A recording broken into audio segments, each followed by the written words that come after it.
சித்தார்த்த அக்ஷரா, இன்னைக்கு நம்ம சுப்ரபாதத்துல 2வது பாட்டு பார்க்கலாம். சரியா? முதல்ல 2 வரி படிச்சோம்ல, அந்த மாதிரி இன்னைக்கும் 2 வரி படிக்க போறோம். எல்லாத்துக்கும் நம்ம காப்பு செய்யுள் ஏதாவது ஸ்லோகம் சொல்லி தானே ஆரம்பிக்கிறோம். அந்த மாதிரி சுப்ரபாதத்துக்கு வந்து ஸ்ரீராம ராம ராமேதி 3 தடவை சொல்லி ஆரம்பிக்கலாம். சித்தார்த், இன்னைக்கு நீ சொல்லு.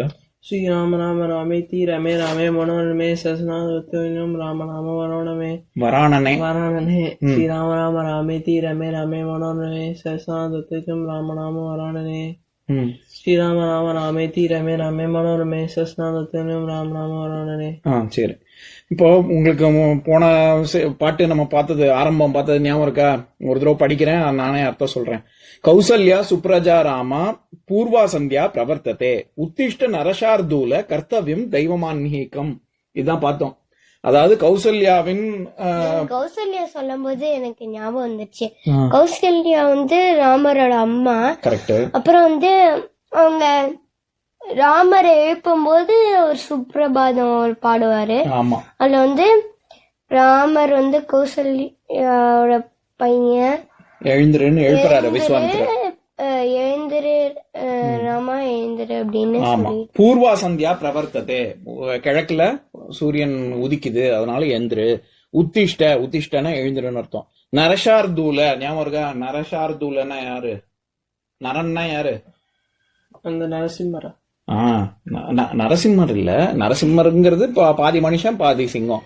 நரசார்தூல அந்த வந்து ஒரு லயன் ஃபேஸ் வச்சிருப்பாரு, அப்புறம் ஒரு மனுஷன்.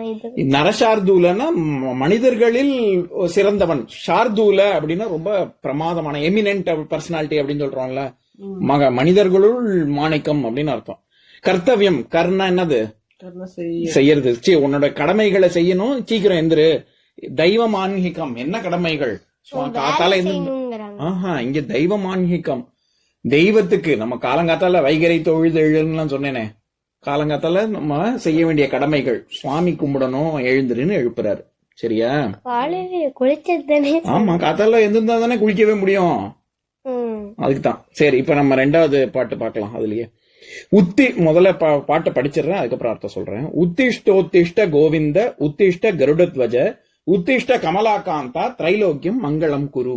அவங்க வந்து வீடியோல எல்லாம் அவங்க வந்து சொல்லுவாங்கல்ல, அப்போ வந்து அவங்க வந்து ஒரே வாய்ஸ்ல அப்படியே சொல்லிட்டு போவாங்க. அப்பாக்கு அந்த மாதிரி MS சுப்புலட்சுமி மாதிரி அப்பாவால பாட முடியுமா? வெறும் அர்த்தம் தான். எனக்கு அப்படிலாம் பாட வராது, சாதாரணமா தான் படிக்க தெரியும். சரி கேளு, நீ அது கேட்கும் போது நீ அதே அவங்கள மாதிரியே பாடணும்னு முயற்சி பண்ணு. சரியா? அந்த இது போட்டு கேட்கும் போது இப்ப இது அர்த்தம் மட்டும் புரிஞ்சுக்கோ. உத்திஷ்ட அப்படின்னா என்ன சொன்னேன்? எழுந்துருன்னு அர்த்தம். இப்ப அம்மா வந்து எழுப்பும் போது என்ன சொல்லுவாங்க? வெறும்ன அக்ஷரா எழுந்துரு அப்படின்னு மட்டும் சொல்லுவாங்களா? அக்ஷரா எழுந்துரு எழுந்துரு எழுந்துரு நேரமாச்சு அப்படி எழுந்துரு எழுந்துரு எழுந்துருன்னு 2-3 தடவை சொல்லுவாங்கல்ல. அக்ஷரா எழுந்து எழுந்து நம்ம போனோம், காலையில ஆயிடுச்சு எழுந்துரு அப்படின்னு. அப்படி எழுந்துரு எழுந்துருன்னு சேர்ந்து சேர்ந்து சொல்லும் போது இங்க கவனி, உத்திஷ்ட அப்படின்னா எழுந்துருன்னு அர்த்தம். உத்திஷ்டோத்திஷ்ட அப்படின்னா உத்திஷ்ட உத்திஷ்ட அப்படின்னு சேர்த்து சொல்லும் போது எழுந்துரு. ஆமா, ஆவும் ஊவும் சேர்ந்தா ஓன்னு மாறிடும் சம்ஸ்கிருதத்துல. சரியா? அதனாலதான் ஆ ஊ இம் சேர்ந்தா ஓம்னு நம்ம சொல்றோம். ஆ ஊ இம், ஆவும் ஊவும் சேர்ந்தா ஓ. சரியா? இப்ப கோசலம்னு சொன்னேனே, கௌசல்யாக்கு சொன்னேன்ல, உசலம், காவும் ஊவும் சேர்ந்தா கோன்னு தானே ஆகுது, கௌசல்யா அப்படித்தானே வருது. அந்த மாதிரி இங்க உத்திஷ்ட உத்திஷ்ட அப்படிங்கறது சேர்த்து சொல்லும் போது உத்திஷ்டோத்திஷ்ட, எழுந்துரு எழுந்துரு அப்படின்னு சொல்றாரு. பாட்டுல நான் பாக்கும்போது எனக்கு கேட்கலையே உத்திஷ்ட, அதுக்கப்புறம் வேற ஆரம்பிச்சிட்டாங்க. அடுத்த தடவை நான் வரும்போது நான் சொல்றேன் உனக்கு, அது உத்திஷ்டோத்திஷ்ட அப்படின்னு தான் சொல்லுவாங்க. கோவிந்த, உத்திஷ்டோத்திஷ்ட கோவிந்தா. கோவிந்தாங்கிறது யாரோட பேரு? கோவிந்தா வந்து விஷ்ணுவோட பேர். ராமர் விஷ்ணுவோட அம்சம் தானே, அதனால கோவிந்தா. கோ அப்படின்னாலே மாடு, பசுமாடுன்னு அர்த்தம். நம்ம இப்ப தமிழ் இதுல சிவனுக்கும் பசுபதி அப்படின்னு சொல்றோம்ல, அப்ப பசுபதி, பசுன்னா உயிர்கள், நம்ம தான் பசு, பசுக்களின் தலைவன் அப்படின்னு அர்த்தம். பதினா அதிபதி. பசுமாடு சொன்னீங்கன்னு நினைச்சேன். பசுமாடு மாதிரி உயிர்கள்னு அர்த்தம். அதனாலதான் மாடு மேய்க்கும் கண்ணனே அப்படின்னு சொல்றாங்கல்ல, அந்த இடத்துல மாடுங்கிறது சிம்பாலிசம் எதை ரெஃபர் பண்ணுது? நம்மளதான் ரெஃபர் பண்ணுது. அதனாலதான் கோவிந்தான்னு சொல்றோம். விந்து அப்படின்னாலே உயர்னு அர்த்தம். சரியா? அதனால கோவிந்தா அப்படின்னா உயிர்களை காப்பவனே, உயிர்களின் தலைவனே அப்படின்னு அர்த்தம். உத்திஷ்ட, மறுபடியும் உத்திஷ்ட, எழுந்துரு. நிறைய தடவை கூப்பிடணும் போல இருக்கு ராமர், அப்பதான் எழுந்திருக்கிறாரு. உத்திஷ்ட கருடத்வஜ. துவஜம் அப்படின்னா துவஜம் அப்படின்னா கொடின்னு அர்த்தம்.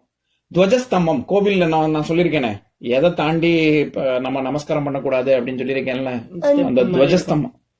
பலிபீடம் இருக்கும், துவஜஸ்தம்பம் இருக்கும். துவஜஸ்தம்பம்னா கொடி மரம்னு அர்த்தம். நம்ம ஊர்ல நான் உங்களுக்கு அப்புறம் இதுல போட்டோல காமிக்கிறேன். நம்ம ஊர்ல வந்து வெளியில வச்சிருப்பாங்க, அதனால இல்ல கோவிலுக்குள்ளதாமா இருக்கும். அது அப்படியே நெடுக இருக்கும், தங்கத்துல இருக்குமே, சில இடத்துல எல்லாம் தங்கத்துல இருக்கும், அந்த தங்க தகடு பதிச்சிருப்பாங்க. அந்த இதை தாண்டி நம்ம நமஸ்காரம் பண்ணக்கூடாது. அதுக்குள்ள போயிட்டா நம்மளும் கடவுளும் ஒண்ணுங்கிற தாற்பயம். அதனால அதை தாண்டி போக கூடாது.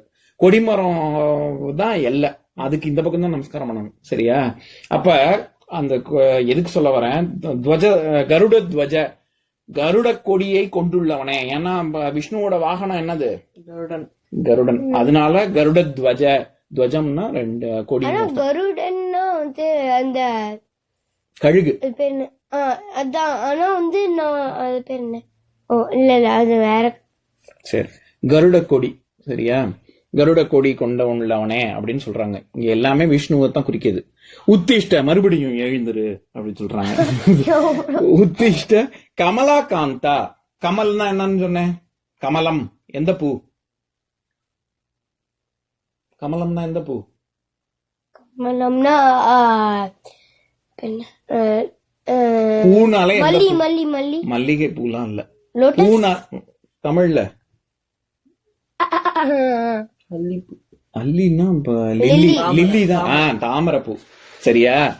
கமல் எனக்கு கமல் கமலம்னா தாமரைன்னு அர்த்தம். அப்ப கமலானா யார குறிக்குது? கமலா லட்சுமி. ஏன்னா கமலத்துல இருக்கிறவங்க கமலா. இப்ப பொண்ணுங்க பேரு கமலான்னு வச்சுப்பாங்கல்ல, அதுக்கு அப்படின்னா லட்சுமின்னு அர்த்தம். தாமரை அப்படின்னு சொல்றதுக்கு சமம். அதனால கமலா காந்தா அப்படின்னா, காந்த அப்படின்னாலே நம்ம மேக்னெட்டுக்கு தமிழ்ல என்ன சொல்றோம்? காந்தி. காந்தி இல்ல இல்ல காந்தம். காந்தம். அது நம்ம காந்தம்னு சொல்றோம்ல, கால ஒண்ணு ஆரம்பிக்குமே அப்படின்னு. அது சமஸ்கிருதத்துல காந்தம், அது காந்தம் கிடையாது. நம்ம சொல்லும் போது காந்தம் அப்படின்னு சொல்றோம், ஆனா சமஸ்கிருதத்துல காந்தம் அப்படின்னாதான் மேக்னெட்னு அர்த்தம். கந்தம் அப்படின்னா வாசனைன்னு அர்த்தம். இப்ப நம்ம இது மகாமிருத்யுஞ்சய ஸ்தோத்திரம் சொல்லு பார்க்கலாம். அதுல முதல் வரியிலேயே வரும், ஓம் திரையம்பகம் சுகந்தி. இன்னொன்னு போதும் சுகந்திம். அதுல சுகந்தம் அப்படின்னு வருது இல்ல, கந்தம் சுகந்தம் சுகந்திம். அப்ப சுகந்தம்னா என்ன? கந்தம்னா நல்ல வாசனை. சூன்னு சேர்த்தாலே நான் என்ன சொன்னேன் சுப்பிரபாதத்துக்கு சொல்லும் போது, சூங்கிற அடைமொழி எதை குறிக்கும்? மங்களத்தை குறிக்கும், மங்களகரமான. சொல்லுங்க, அது என்ன ஸ்லோகம்? மகாமிருத்யுஞ்சய ஸ்தோத்திரம்மா, சிவனை பத்தி வர்ற ஸ்தோத்திரம். ஓம் திரையம்பகமே ஜாமஹே சுகந்தம். அது எதுக்கு சொல்ல வந்தேன், அதுல கந்தம் அப்படின்னா வாசனைன்னு அர்த்தம். அது சிவனோடதா? ஆமா. சரி, இங்க கவனி. கந்தம்னா வாசனைன்னு அர்த்தம். காந்தம் அப்படின்னாதான் மேக்னெட் அப்படின்னு அர்த்தம். அப்ப கமலா காந்தா அப்படின்னா லக்ஷ்மிக்கு லக்ஷ்மியின் அன்புக்கு பாத்திரமானவனே அப்படின்னு அர்த்தம். லக்ஷ்மிக்கு ரொம்ப பிடிச்சவனே. லக்ஷ்மின்னா மேக்னெட் மாதிரி வந்து ரெண்டு பேரும் ஹஸ்பண்ட் அண்ட் ஒய்ஃப் அவ்வளோ இணக்கமா இருக்காங்க. அதனால கமலா காந்தான்னா அது யார குறிக்குது? கமலாவோட காந்தா யாரு? விஷ்ணு. விஷ்ணு தான் குறிக்குது அதுவும். சரியா? திரைலோக்கியம், லோகம் அப்படின்னா மூணு உலகம், அதத்தான் லோக்கியம், திரைலோக்கியம். மங்களம் குரு, மறுபடியும் மங்களம், உன்னுடைய அதாவது என்ன சொல்றாங்கன்னா, சீக்கிரம் எழுந்துரு லக்ஷ்மியின் கணவனே, நீ வந்து எங்களுடைய இதய தாமரையில சீக்கிரம் வந்து எங்களுக்கு வந்து உக்காந்து குரு. நான் ஏற்கனவே சொன்னேன்ல கர்த்தவியம் அப்படின்னு போன பாட்டுல பார்த்தோம்ல, அந்த மாதிரி கருங்கிற வேர்ச்சொல்ல இருந்து தான் வந்திருக்கு செய்யறது அப்படின்னு.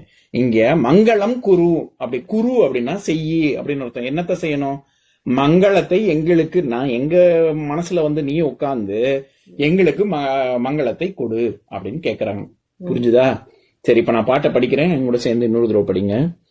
உத்திஷ்டோத்திஷ்ட கோவிந்த உத்திஷ்ட கருடத்வஜ கருடத்வஜ கருடத்வஜ. துவஜம் சொல்லு, துவஜம். கருடத்வஜம். கருடத்வஜம் அதுதான் கருடத்வஜ. கருடத்வஜ உத்திஷ்ட உத்திஷ்ட கமலாகாந்தா கமலாகாந்தா திரைலோக்கியம் தைலோக்கியம் மங்களம் குரு. மங்களம் குரு. இன்னொரு நாள் இன்னொரு பாட்டு பார்க்கலாம்.